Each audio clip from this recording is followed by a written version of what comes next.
Welcome. So I am Mike Murray from the University of Nevada, Reno, and I am very excited to be here with you today. I'm going to jump right into my presentation. As the previous speaker had just mentioned, I know some of you have other rooms to go to and things like that, but if you would like to stay around and learn more about my institution, please feel free to do so. And then I will also be in my booth, my university booth, right after the presentation for the next couple hours to answer additional questions. So I hope to see you all over there as well. I'm going to go ahead and share my screen and start with my presentation, but thank you so much for joining us. Yes, thank you for your time also. Thank you. Yes, you may begin. Thank you. So the University of Nevada, Reno, we are considered a Carnegie R1 top research institution and a US News World Report Tier 1 university. So a lot of students will see this photo and they think this is what the campus will look like in 20 or 30 years. But this is actually what it looks like right now. The university has done an amazing job building new buildings that students use. So on the right, you can see the fitness center, which is a 4-story gym that was created this last week, 2 years ago. And then in the middle building right here, you can see actually our knowledge center. So that's our library. It is also 4 stories tall. And that one houses over 1.5 million books. So if you like to read, there's lots of opportunities. And then in our student union, the building on the left here, it was built about 10 years ago. It's just a great place for students to hang out and collaborate on different projects, group projects. And in the background, you can actually see the downtown area, the larger buildings. So one of the great things, our campus is only about 500 meters from the center, the city center. So it's in a really great location for students that don't drive. Students don't need to have a car to get around, whereas some cities and universities in the US, it's really difficult without having your own vehicle. So here's a little bit of an overview of what we're going to talk about today.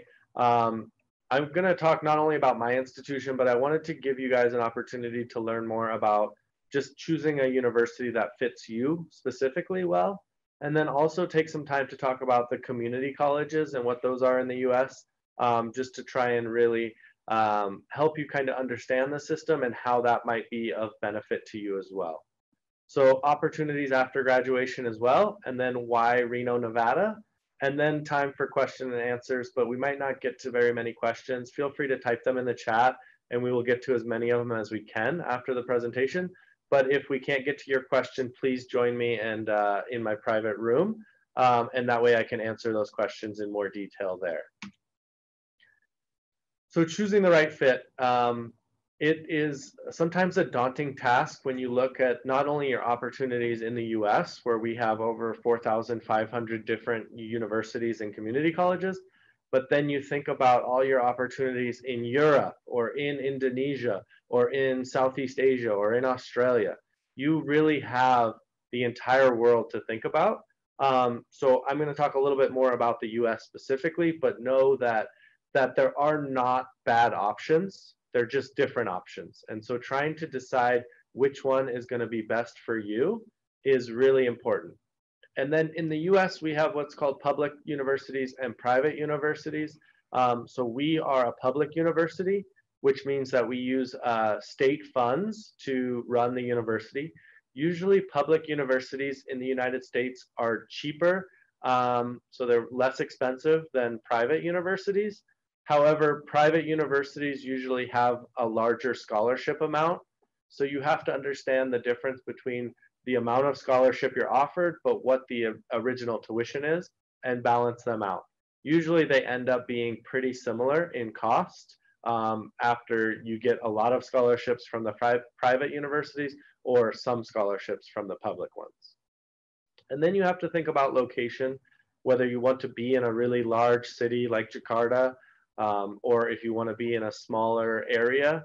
One of the things that we like about our location is that it's kind of the best of both worlds. We're a city of about 500,000 people, so it's not too big, but it's also not too small. And then we'll talk about, like I said, the community colleges. So those are usually 2-year degrees, associate's degrees, but a lot of community colleges now actually offer 4-year degrees, bachelor degrees as well. And then 4-year universities, postdoc, postgraduate studies. So if you're interested in some specific fields, knowing if you're going to need a master's or a PhD in that field is really important, even when you choose your undergraduate studies. Because when you're doing your undergraduate studies, you'll meet those faculty members who might be able to offer you those opportunities to continue your studies. And we'll talk a little bit more about that here in a couple slides as well. So community colleges in the United States are used by many international students. If you see the bottom of the screen, actually over 80,000 international students are currently studying at community colleges in the United States. And they're studying there for a variety of different reasons. They're not all studying there because they're cheaper. They're not all studying there because their entrance is easier, their entrance requirements. And so a lot of the myths that some students think when they hear community college is they think that it's a lower quality program, where in fact is you can actually take all of those community college credits that you're earning and then transfer them to a 4-year university. So it's a good way to save money. Sometimes the class sizes at those community colleges are smaller, so it can benefit you in being in a smaller class. So at a university, for example, I think we talked about this on the next slide, so let me save that. But then a lot of students also think that they don't have the program of study that I want. Most universities in the US have a pretty set class schedule for the first 2 years, no matter what your major is. It's a really holistic experience at the universities in the US. So I know in many countries, if you're studying engineering, you take engineering classes and you take engineering classes and then you take more engineering classes. But in the US, you would have to take English classes. You'd have to take some type of art and diversity class. You'd have to take a social science, so anthropology or sociology. So you get a very well-rounded group of classes. The nice thing about that is then you can, if you change your major, it's very easy to reuse those same classes for whatever major you choose. So as in many other countries, you might have to choose a major oftentimes from even in high school. You have to kind of already know, are you going to go a route towards science or are you going to go a route towards business? In the US, that's not the case. And we have a lot of students that change their mind in the first year or even 2 years, and then they still stay on track to graduate. Another thing that you can see here is I wanted to mention that some of the top universities in the US accept transfer students. So I looked up some facts. Harvard, they accept about 13 to 14 students. UC Berkeley actually accepted over 4,000 transfer students last year. And their admission rate for transfer students is actually higher than for freshmen. So think about that. If you don't get into, your dream school, there's always the route of going to a community college, proving yourself there and doing really well and getting good grades, and then transferring to a university after that. And then some people think that community colleges are small and you're not going to fit in. Some community colleges have over 20,000 students. They have on-campus housing. And really with those credits, like I mentioned, you can transfer to anywhere in the world. So it's not just thinking about, okay, you're going to have to stay in that same city. So like I said, a lot of students will go there because the admissions requirements are easier. Maybe the TOEFL or IELTS English proficiency might be lower. A lot of them do not require a specific GPA. So if for some reason you do poorly in your high school studies, you can still get into a community college. And then when you do well those first 2 years or that first year, and then you can transfer to a university based off of that GPA from your community college work. And we don't actually even look at your high school work as long as you have more than 1 year of community college, or we just look at the transfer GPA. Like I said, smaller class sizes. So at the university, for example, in our university, the chemistry 121, which is the introductory to chemistry class, has maybe 90 to 120 students in that. In a community college, they might have only 30 or 40 students in that same class.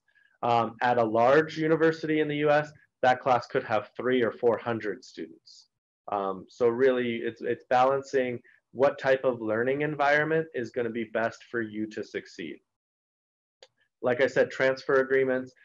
You can see more of the United States. Say you want to spend 2 years in one city in the US and then you want to transfer to a different city. That's a great way of seeing more of the country. And then qualifying for OPT is another big, big benefit. So OPT is called Optional Practical Training, and it's a work authorization on your student visa that you earn after every degree that you complete. So you get usually 1 year's of work authorization. So after you complete your 2-year associate's degree, you could take a year off and work in the US and earn money during that year. So you're actually getting paid. It's not like a internship or anything like that.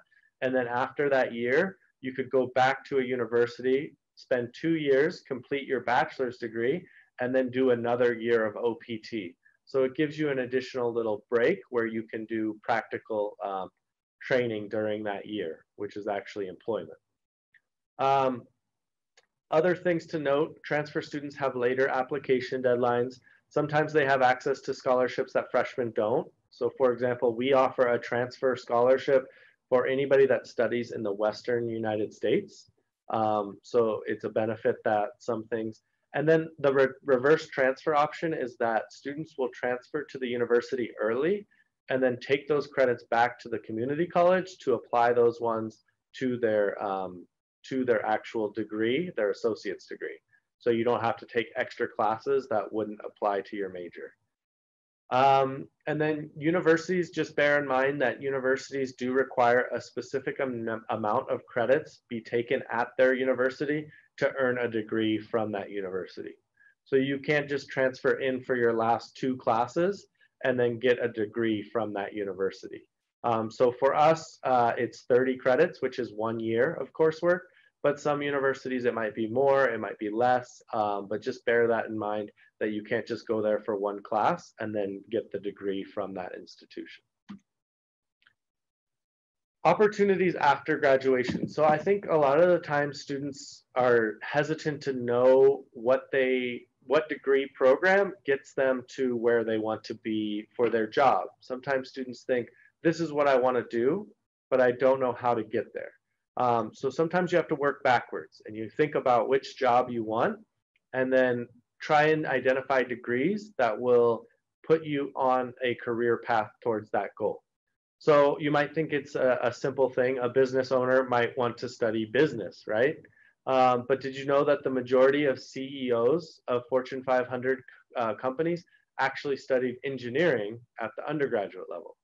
So just because you study one thing at one level doesn't hinder your path to a different route.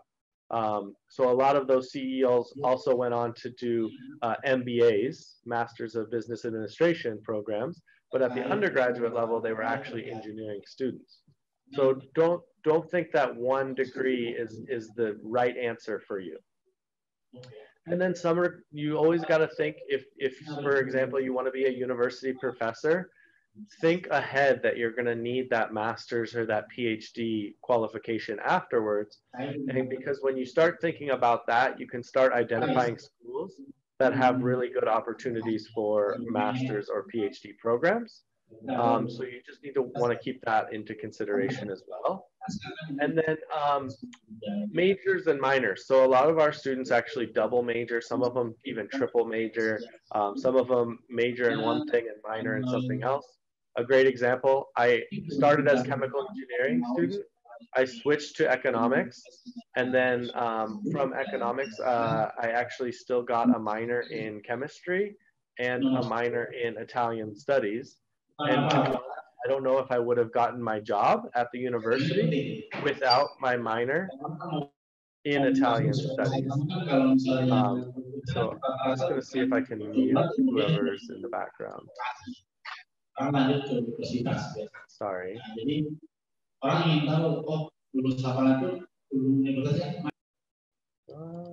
Okay, thank you very much for the help. I couldn't find them. Yeah, so I really think even though I don't speak Italian at all in my job, it was a, oops, sorry, um, it was a way for me to stand out on my CV or my resume. So even if you might not use it, it could be a benefit because it sets you apart from other candidates going for that same job. So why Reno? I love Reno. I'm actually from Reno. I've traveled all around the world, and I always love coming back home to Reno. So really, it's the location.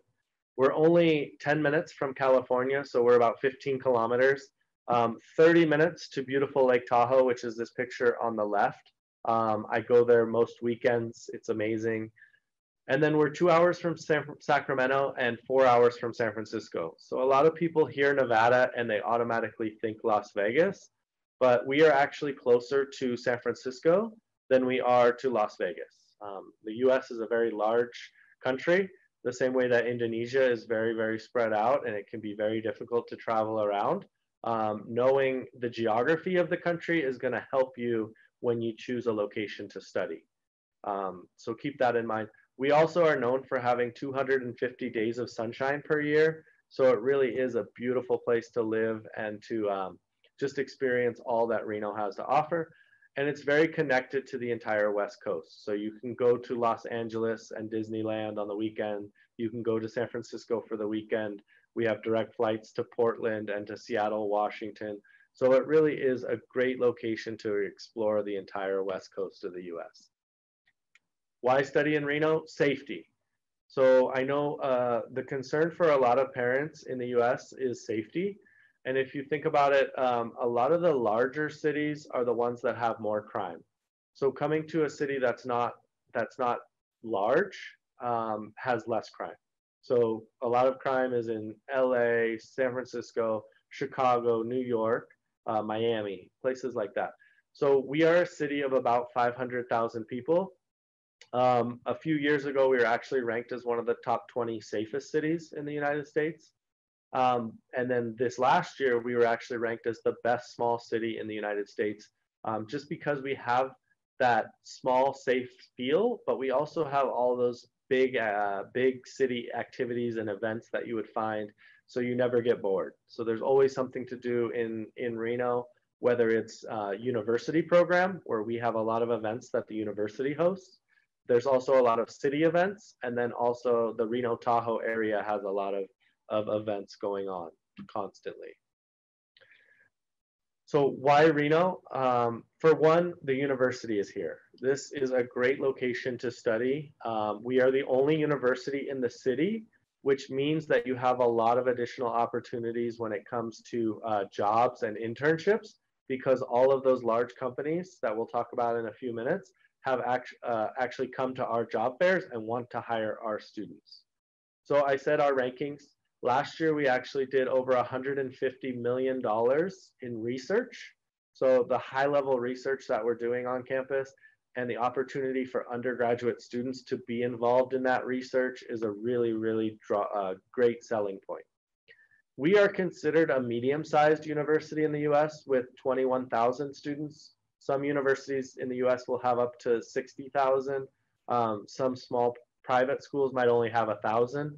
So really there's a large range of how many students are on campuses, and you'll want to know that when you're looking at different schools, because there's benefits to both. Not like one is better than another, but we are a medium-sized one, so we have kind of that friendly feel that you get from, hey, I can't find my class, can you point me in the right direction? And a student will say, here, yeah, come follow me, just, I'll take you there, I'll show you. It's a really friendly campus. We have over 75 countries represented on our campus. The picture on the top of this page, you can see the flag for Brazil, Japan, Nepal, Indonesia. I don't know actually if I see Indonesia in that picture, but that is our Night of All Nations Festival, where all the community comes together, and we make dishes from each of the countries. There's performances. It's a really beautiful way to showcase everybody's culture and differences. Opportunities. So like I said, when you're thinking about universities to attend, you have to think about after you finish that degree, what are going to be your opportunities after that? So one of the great things, we offer over 145 different degrees to choose from. So there is something for everyone. The US system in general is really great in helping students be flexible in changing their majors. I think that is one of the big benefits of studying in the US is that ability to really diversify your education and major in one field and minor in something completely unrelated. Um, like I said, well-rounded degrees. And then the quality of the programs, which gives you that hands-on practical experience, that research experience, the scholarships and job opportunities as well, and then the internship opportunities. So when it comes to professional opportunities after graduation and even when you're doing internships, Reno is really one of the places to be right now in the US. Nevada is listed as one of the fastest growing states in the United States. A lot of people from California and a lot of companies from California are moving to Nevada because land is cheaper and taxes are cheaper, but it's still really close to California, so they can get their products over to California very quickly. Reno was actually ranked as the top city in the US in 2018 for new jobs created. And 48,000 might not sound like a lot, but when you're thinking of a city that's 500,000 people to begin with, that is a very significant amount of jobs. A lot of it is in the tech industry, but not only are these tech companies hiring engineering students and business students, they also hire graphic designers, they hire journalism students. They hire students from all types of majors. So there's really opportunities in these large companies to get in a wide variety of different majors. F1 students, which are international students, they have the ability to work on campus up to 20 hours per week. So if you think about that as being a way to help you with the cost, you have to think, okay, going to a smaller school, there might be less job opportunities for students because F1 students are not eligible to work off campus. So just keep that in mind. The size of the campus could determine your ability to get a job on that campus. And then after completing your degree, like I mentioned, the opportunity for OPT, which right now they do a 3-year, it's a 2-year extension on that 1 year for STEM fields. So for anybody interested in science, technology, engineering, or mathematics, and there are specific majors that qualify for that extension. So you want to keep that in mind if you're going to study in the US.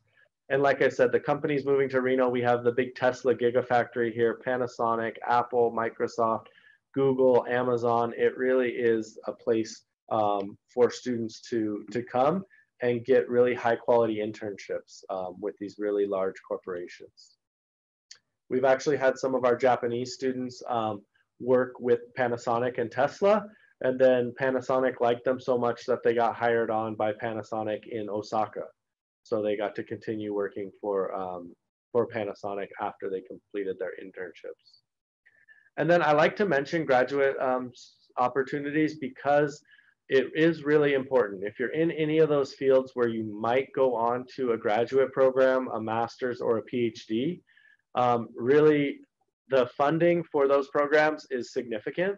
So on our campus, for example, teaching assistants and research assistants, they get pretty much a fully funded scholarship at the graduate level, even including a stipend, which is like a salary of $1,700 per month for their housing and their meals. And last year, 85% of our international graduate students received an assistantship.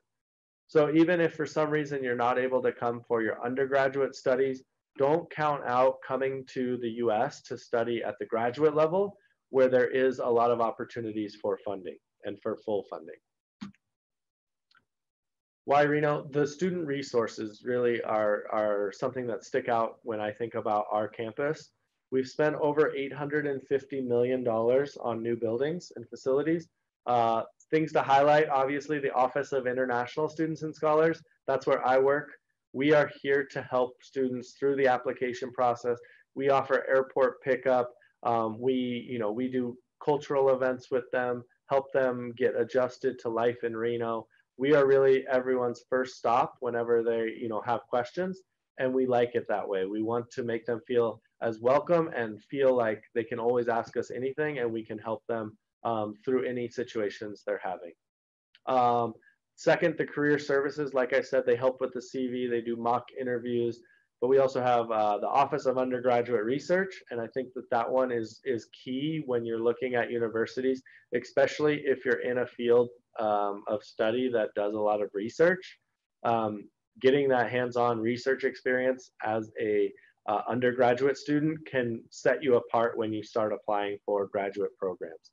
And then we have our big library, which I mentioned at the beginning, but we also have a science and engineering specific library with 3D printers, laser cutters, and all kinds of design software. And that is not only available to students in science and engineering majors, all students can use those facilities. So if you just like to be creative and want to do 3D printing, you're welcome to go use that facility as well. And then why Reno? Value. When you look at other tier 1 universities, so obviously UC Berkeley is one of the best schools in the world, but then you look at Colorado Boulder, University of Florida, and Washington. The University of Nevada, Reno is actually about $14,000 less per year just for the tuition, not even including the housing and meal cost than these other institutions. So really, we are a great value for the quality of education that you're getting at a lower price. It's not a cheap price. We never use the word cheap when it comes to education in the US, but it is a much lower price than you would pay at some of the other universities in that same category. And then the engaging student life. I think this is something that gets often overlooked by students when they're looking at where they want to go to school. Oftentimes you're so focused on the academic program and the academic program and the academic program that you don't look into things like location, what it's like to actually be a student there, and how many opportunities you're going to be to be happy while you're studying. I mentioned that the university does a lot of events. So you can see we had an outdoor movie night here on the grass. Students will just bring a blanket and sit out, and then they have free popcorn and sodas. And then we have a lot of events around culture. Like I said, the Nine of All Nations Festival here. We take our students up to Lake Tahoe. This is our brand new art building. So not only is the university investing a lot in buildings like the engineering building, the fitness center, things like that, but also they built a brand new $50 million art building with performing arts. They have soundproof music rooms for students to go and practice in. So lots of opportunities to be involved. The other great thing about our university is our admissions requirements for a university of our ranking are a lot lower than many other universities. So we do not require the SAT or the ACT for admission, and we do not require an essay, whereas many other universities in our category would. We only require a 3.0 GPA on a 4.0 scale, and then an English proficiency exam, whether it's the TOEFL of a 61, the IELTS of a 6.0, or now we are also accepting the Duolingo exam, which is nice because students have more access to that, and it's also cheaper. And then it's also important to apply early if you're thinking about going to the US. The earlier you apply, normally the more scholarships that will be available. And you want to make sure that you know the scholarship application deadlines, as every university will have different ones. So quickly, this is my contact information. Please take a picture of it. That's my email. I'm also the person that answers our WhatsApp for our university. So you can always reach out to me on WhatsApp if there's anything I can do to help. Even if you have questions about other universities or things like that, I'm always happy to help students find what works best for them. So please take a picture because I'm going to stop sharing my screen so that I can see the chat and see what kind of questions you guys have been asking. I've seen a few come through. Thank you all for staying here. Like I said, I will be in my other room in Mars. So come to Mars. It's a great place. But I'll be over there to answer questions in more in-depth, but I will try and answer a few of these questions if there's any. Okay, thank you for the very insightful presentation. Maybe I can help with the Q&A session. Oh, please, thank you. If anyone has any questions that they'd like to ask, please drop it in the chat for Zoom. And please keep the questions relevant to the presentation and to the university. And any questions that are irrelevant, if you, what's it called? Please. Is there any mosque? Yes, yes, we do have a mosque. It isn't not on our campus, but it's very close. And we also have a lot of opportunities for students to be involved with our local mosque and our Muslim community. So we have a lot of students from, like I said, we have over 75 different countries represented on campus. And a lot of the times when they're breaking fast and things like that, they also invite us, the community, and our office to share it with the rest of our international students. So it is a really welcoming and inviting community here. Okay, thank you. Moving on to the next question. There was a question asking about scholarship programs for international students. Maybe you can explain more on that. Yeah, I'll expand on scholarships in the U.S. in general, and then talk a little bit more about ours specifically. I know that that is a main factor for students. As I mentioned, private universities in the U.S. will have larger scholarship amounts, but the tuition costs are higher to begin with. At our university specifically, we have a few different scholarships. So you'll have scholarships from our office, the Office of International Students, and those are specifically only for international students. Those usually range between $1,000 and $3,000 per year. And then you'll also, if you get your application in early, we have another general scholarship fund. Those usually range from $500 to $2,000 per year, but there are a few of those awards that are $8,000 per year. And then depending on your major, your department specifically, so if you're a business student, the School of Business will have their specific scholarships for their students. If you're an engineering student, they have scholarships. Liberal arts has scholarships for their students. And those really have a large range. They could be as low as $500 all the way up to maybe $5,000, $6,000, $7,000, depending on the program and how much funding they have. One thing to keep in mind, the scholarships for the department specifically, they usually save those more for their, like the larger awards, they save for their junior and senior students because of how easy it is to change majors. They don't want a lot of students from engineering taking the engineering scholarships, but then changing to business next year. So normally the smaller awards, $1,000 to $2,000, $3,000 are for freshmen and sophomores, and then the $7,000 ones are for seniors, juniors. Okay, for the final question, there was one asking specifically about a master's or a degree in psychology, like a master's or doctor's degree in psychology for Nevada University. So one of the great things about a larger university is there's a lot more opportunities and programs at the master's and PhD level. So when you're looking at your undergraduate programs, you still want to look and see if they do offer that, because that might give you more opportunities to do research and to see what type of projects the PhD students are working on. So we do have masters available in psychology and a PhD in psychology as well. Like I said, the great thing about coming to the US for your graduate studies is that the majority of the programs are fully funded. So besides business, the MBA programs and things like that are much more difficult to get those fully funded scholarships in. But a lot of other things, education, engineering, sciences, psychology, anthropology, things like that, there's a lot of opportunities to have those fully funded programs at the master's and PhD level.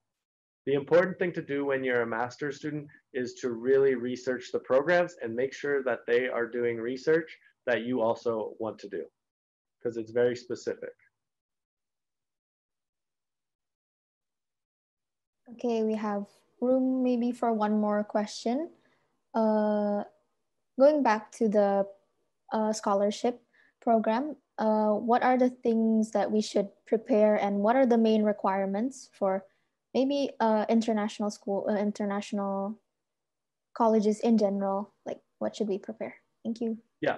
So one of the things that I would recommend to students is trying to get as much coursework as you can before coming, because you're getting it at a much cheaper rate, whether it's taking IB classes or AP classes, or doing some work in Indonesia at the university level before transferring could be a way to save money on those credits. But also the scholarship specifically, I would say it's really important to apply early, because that will get you into the opportunities for those scholarships. And if they ever ask for a optional essay, just note that it is not optional. If you want higher awards, you should always do anything that says optional, as it might qualify you for higher level awards. There's also not only internal scholarships that are specific to institutions, there are external scholarships. So you might be able to qualify for scholarships that you could use at any university in the US, for example. And some of those could be as specific as they're looking for a student that is left-handed and also wants to study anthropology, and they have a $1,000 award. So looking through and filtering through those things are very important for you to be proactive in finding the scholarship money, because there's a lot of scholarship money out there. It's just trying to sift through them and find them.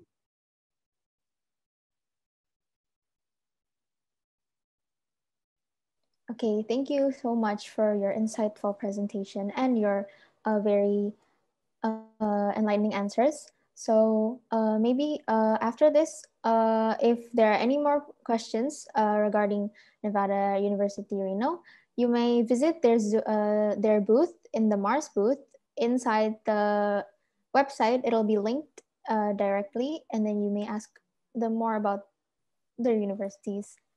Okay, thank you so much. Thank you so much for having me, and thank you all for joining today. I wish you great success in all your studies. Thank you.